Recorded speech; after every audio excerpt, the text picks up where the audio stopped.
le billet science, comme chaque jour, avec Anne Le Gall. Bonjour Anne, et vous nous parlez aujourd'hui d'un rendez-vous scientifique important pour les équipes spatiales européennes et japonaises. C'est ce soir la sonde Bepi Colombo, j'espère que je la prononce bien, qu'ils ont envoyée pour survoler Mercure, un bon point pour moi. Elle va se rapprocher très près pour la première fois, 200 km de Mercure. Exactement, et c'est une étape très attendue dans un voyage compliqué qui a démarré il y a 3 ans en octobre 2018, car pour aller sur Mercure à 92 millions de kilomètres de la Terre, impossible d'envisager une trajectoire directe. Il a fallu faire de grandes boucles et opter pour une stratégie d'approche beaucoup plus longue.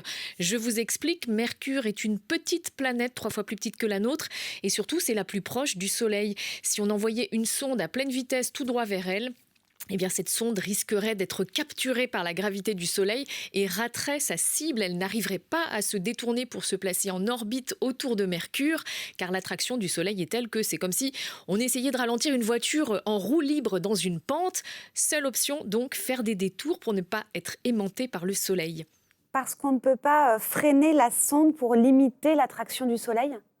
Et non, impossible d'utiliser des propulseurs comme seul frein, cela consommerait trop de carburant.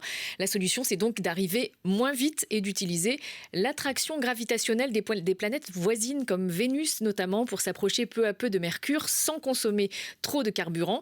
Et c'est pour ça que pour atteindre la mystérieuse Mercure, il faut faire de grandes boucles dans l'espace pendant 7 ans. Et c'est pour cela aussi que même si Bepi Colombo réussit son premier rendez-vous ce soir, cette sonde se mettra véritablement en orbite autour de Mercure qu'en 2025. Le mathématicien qui a le premier théorisé ce type de trajectoire dans l'espace s'appelait Giuseppe Colombo, d'où le nom de cette sonde.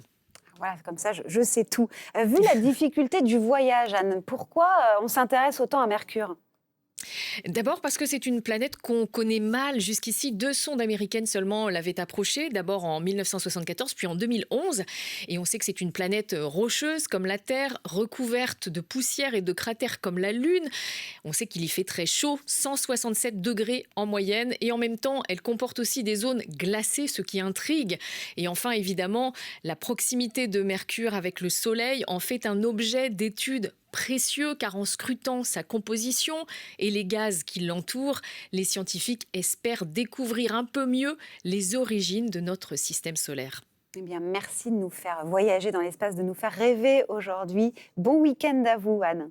Bon week-end.